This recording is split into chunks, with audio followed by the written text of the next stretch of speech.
Good morning, Kipsters. Today is Thursday, and the practice for today, or the classwork for today, will be on No Red Ink. All right, so very similar to yesterday's. You're going to go ahead and click the blue button, and you're going to see your 4 topics that you are going to work on today. All right, there's 2 topics that have to do with coordinating conjunctions and 2 topics that have to do with correlative conjunctions, both of which we need to practice. So your button is going to say begin, okay? You're going to click that. Make sure you read through the lesson. This will remind you of everything you need to remember when you're working with coordinating conjunctions.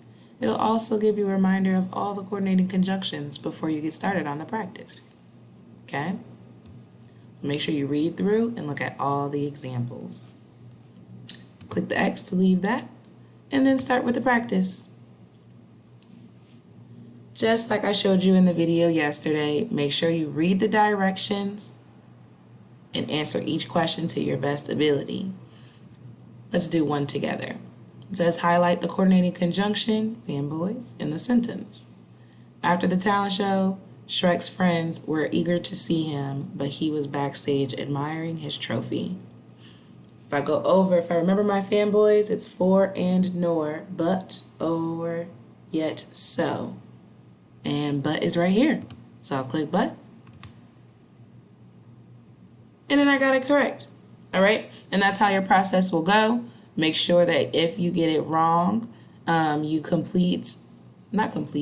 read through the lesson and look at the correct answer that it's going to show you. Do your best with this practice. This is all helping prepare you for the grammar test that we're going to take next week. You got this. Have a great day.